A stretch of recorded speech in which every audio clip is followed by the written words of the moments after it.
Շորտ տարօրինակ շարժումներ են։ Տիկին Անդրեասը, ես կվերցրեք,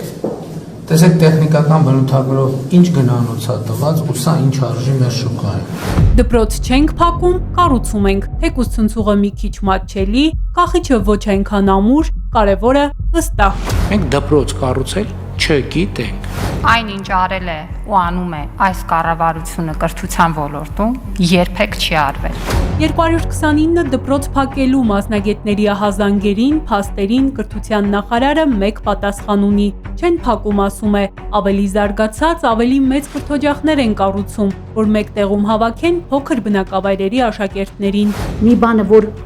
շենացնում եք, քանիսն եք ավիրում։ Իսկ ինչու չեն խոսում հազար ու մի խնդիրներից, վտանգներից, որ հաջորդելու են այս քայլերին, ասում է Հայասպետ հիմնադրամի տնօրեն Կարին Տոնոյանը։ Այո, այսօր գյուղերը դատարկվում են, դպրոցները փոքրանում, բայց արդյոք լուծումը դռները վերջնական կողպելն է։ Որևէ մեկը, իսկ այսօր այդտեղ ապրող գյուղացիները առավել ևս, չեն կասկածում, որ գյուղերը վտանգված են, որովհետև իրականում դպրոցը փակեցինք, շատերը կտեղափոխվեն, որտեղ եթե իր երեխան պիտի այդ ճանապարհը վտանգ է, չէ՞, նաև 6 տարեկան երեխային ամեն օր 15 կիլոմետր տանելու են, բերելու են։ Մեկ այլ խնդիր Տոնոյանն ասում է, գյուղերի վերջին կապն են կտրում պետության հետ։ Տեղից էլ մարդիկ միայնակ են իրենց բազմաթիվ խնդիրներով։ Այդ գյուղերը երկրի պետականությունից կտրվում են, հասկանում եք, առաջ համայնք կար, համայնքապետարան կար, հանեցին դա գյուղից։ Հիմա պետության հետ միակ կապը մնացել է դպրոցը եւ իրականում այդ գյուղերում երբ որ զրուցում ես գյուղացիների հետ իրենք հիմա անտերության մատնված մարդու հոգեվիճակում են։ Այս գործոններն ի վերջո դատարկելու են գյուղերը, ասում է Տոնոյանը։ Հետևանքն արտագաղթն է կամ տեղից էլ ծանրացած մայրաքաղաքի ուղղությամբ կրկնակի հոսքի ավելացումը։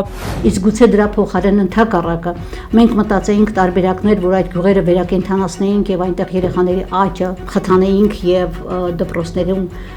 չդադարեր հնչել այդ զանգը։ Փորձագետներն ասում են ամենաշատ դպրոցները փակվելու են Սյունիքում, Շիրակում։ Կառավարության 2022 թվականին ընդունած հանրակրթական ուսումնական հաստատությունների ֆինանսավորման կարգը սահմանող որոշումն է մասնագետների ձեռքին։ Ասում են սրա հիման վրա էլ կրթության նախարարի 23 թվականի հրամանն է, որն էլ որոշեց 100-ից պակաս աշակերտ ունեցող դպրոցների ճակատագիրը։ Իսկ թե ինչ միջոցներով են նոր ու ժամանակակից կրթօջախները կառուցում, Կարին Տոնոյանը հարց է բարձրացնում։ Գուցե հերթական պարտքի բեռն են ծանրացնում մարդկանց ուսերին։